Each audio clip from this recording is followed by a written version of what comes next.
Okay, so I'm recording this at it's 10:26 p.m. right now on Sunday night. So you're not going to see this obviously until Monday, probably hopefully by noon is when I can get this up. But it's been a busy afternoon for me, and I'm like, hey, I just want to get this out, at least record the video because I enjoyed the heck out of this episode. Um, I'm gonna try this. I think it's Himini. Himini, something like that is yellow. It was basically her story throughout this episode, and wow. And also before we get actually, you know what, we'll talk about that. We'll talk about it after. I'll do that after. So this episode literally starts out where we left off with the God tarantula going into the sky, and I gave 10 minutes. I give it 10 minutes of nothing really happening. Somehow they're gonna figure out a way to get their swords back within 10 minutes. Nope, within the first 60 seconds. 60 seconds. God the Mantis God Zord jumped on the tarantula and caused it to go off course and fall down back on Earth. And so we got the fight right away. We got Yellow and Six Ranger fight right away. And it was crazy. It was fast paced. It was intense. And Yellow ended up coming out on top, actually. And she was seconds away from killing Six Ranger here when, Sebastian popped up, and then the monster popped up disguised as Sebastian, who pulled her away. And then so Jeremy's like, hey, I'm just going to get out of here. So they got out of there. And she's flustered and frustrated and just so upset because she thinks that he's the one that caused the cicada incident 15 years ago, the Wrath of the Gods. And so Jeremy was kind of messing around. He's like, hey, you have to read between the lines to figure out that it's not me. But he gets so injured, he ends up going to Gokon and passes out in Gokon from his injury, so he's on trial. So he goes on trial right away. Meanwhile, Himoni, I'm gonna say it's Himoni. She's back in her kingdom, and the other four show up and like, hey, you gotta calm down. I know the incident here. If this is the guy, we'll take care of him. But you're so angry right now. You're not seeing facts here. It might not be him. We don't 100% know. And so they're trying to calm her down and tell her, hey, you can't just go guns a-blazing, go find him and then kill him right away. We might need him. We might need him in the future. Gira's like, hey, God Tarantula's not evil. I'm not going to, go out and search for Jeremy and, take him out because he has a bond with God Tarantula and, it's not an evil bond. And so, Gira got captured again because, of course, he did. It's becoming a normal thing now. And so, Himoni's like, hey, if you're not going to do it, I'm just going to keep you here. You got to do it. You got to do this for me. And, Gira's like, nope, I'm not. Can't do it. Just can't do it. So then we go back to Jeremy, who is in a big snowball, or I guess it's a snowman snowball, put on trial.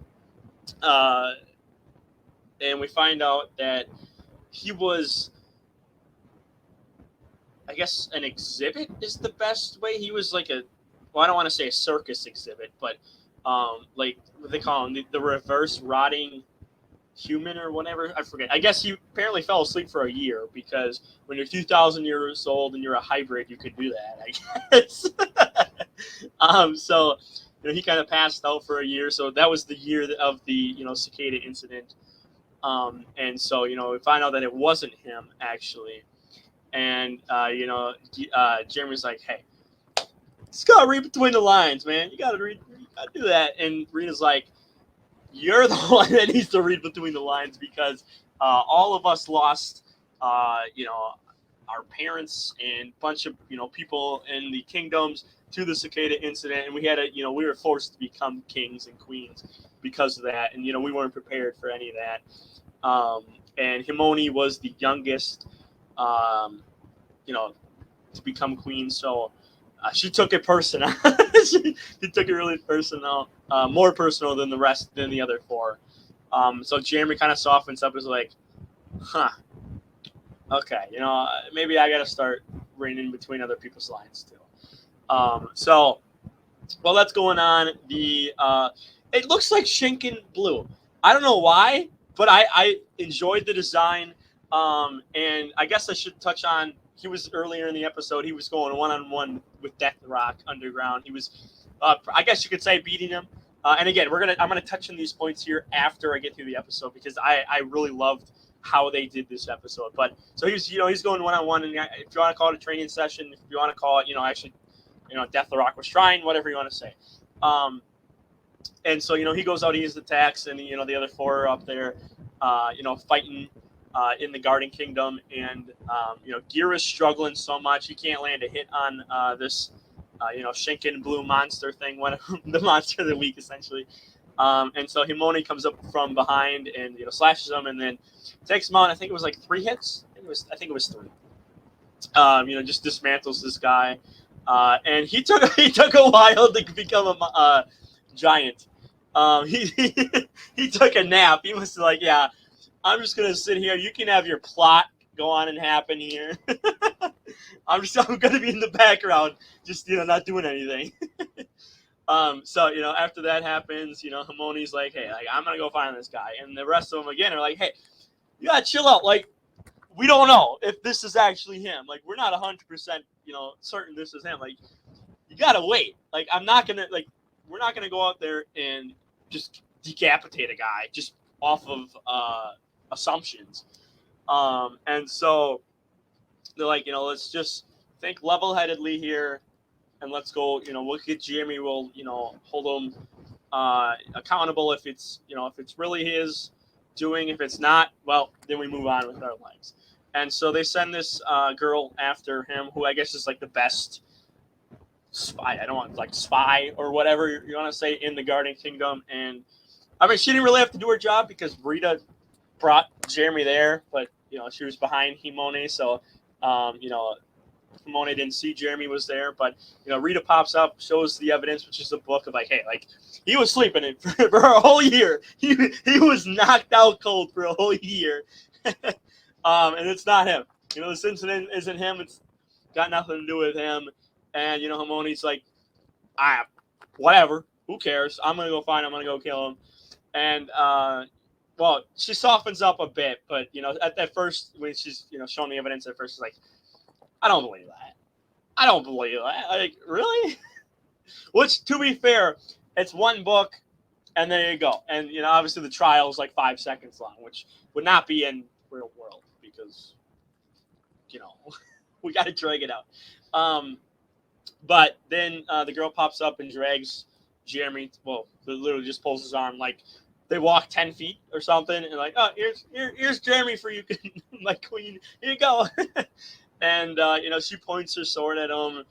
And, she asks one more time, like, hey, did you really do it? Were you part of the, the cicada incident, the Wrath of the Gods incident, 15 years ago? And Jeremy flat out just says, no. That was not me. He's no reading in between the lines or anything. He just flat out, nope.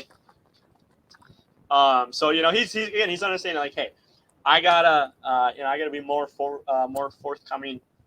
I gotta still read in between the lines of other people here, and so then Hamone's like, okay, all right. If that's true, prove it to me. This is when the monster goes giant, and Jeremy's like, okay, let's do this thing. So they transform. Gira transforms. Yanma transforms, and then I forget what Black's name is. I'm learning. I got 4. I guess I got 5 of 6.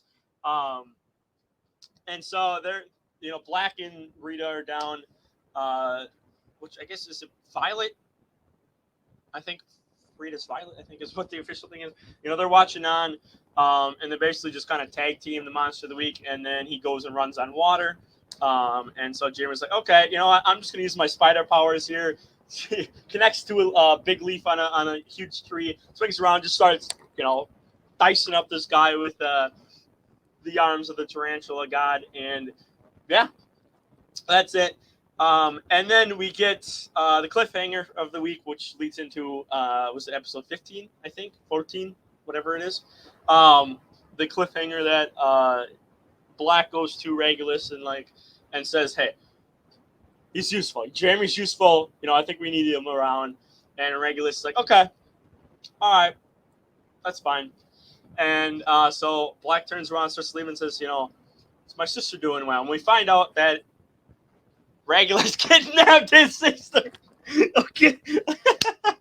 So that's she's the next episode. She set up they're going to do a rescue mission to go and you know find her in the castle and you know retrieve her and bring her back to Black, you know, so she can be free in you know his kingdom and whatnot instead of being captured by Regulus.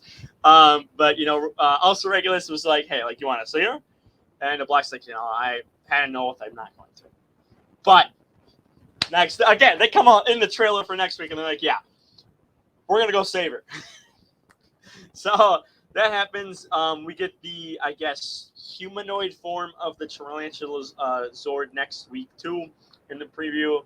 But yeah, that's it. Now, I just want to quickly talk about this. I know we're 11 minutes in, and I'm gonna try to keep this brief. But I absolutely loved how they kind of explain something, not directly say it, but they're like, okay, Death Narok, the main boss here, is not, you know, end of boss level. He's not the most powerful being in this, you know, whole Sentai, and we're building up to that eventually. Like he's struggling with this, you know, with this monster, who Himone dices up. This girl just dices up this monster of the week.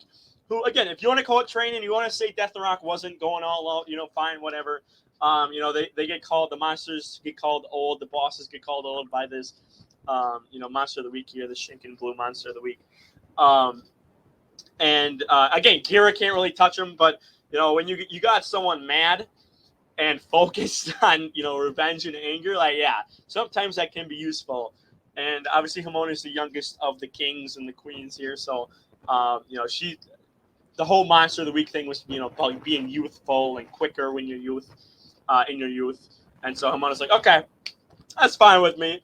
So the headcanon here is, you know, she diced up the monster. She diced up the 6th Ranger, about to kill him too, Jeremy. And so the headcanon is like, episode, was it 13, 14, whatever it is. She's like, on top. And I love it. Again, Death Narok does not have to be the strongest. We're 13, 14 episodes in. He can be the final boss of the season. I'm totally fine with that. But I absolutely love that they are building up these characters. It's not just like, oh, okay, Sentai team is here. Death Narok is way above the screen here. Like, they're not even close. They need the super forms and then, you know, get the power-ups from their, you know, base transform forms, and that's what they're going to use to fight at the end of the series. No, I absolutely love that, you know, again, headcanon, the way this episode was, you know, Himone was just going through everyone. And, you know, if you're power scaling, again, it's kind of complicated because you could just say that Death Narok was just training, you know, just practice and not really going all out, which could be true too. But the headcanon is, you know, she beat the monster of the week who was throwing hands with Death Narok, who was the main boss of the series. Well, I'm guessing he's the main boss of the series. So I absolutely love this. And again, I love how they're going to build up the characters here, build up, you know, the levels of them. And so I just think it was really fun to see that. Really different. I can't remember, and I can't think of there's what, 50 teams or almost 50 teams. I can't think of every team off the top of my head and go, yeah, this season this happened, this season this happened, this is a repeat of this season. I'm sorry, I'm not skilled enough to have that kind of memory. But I can't think of a season that kind of did this and was building up the main boss here alongside, you know, the main core 5 or 6 or whatever. So I enjoyed that aspect of this episode a lot. Telling a lot without saying it. So yeah, just, you know, really fun episode overall. I can't wait, you know, to see what happens next week, see what happens in the future as we get closer to the super form, which was probably still like 20 episodes away. But you know, I'm excited. I'm very excited. So for now, like the video, share the video around, go subscribe, and I'm out of here. Peace.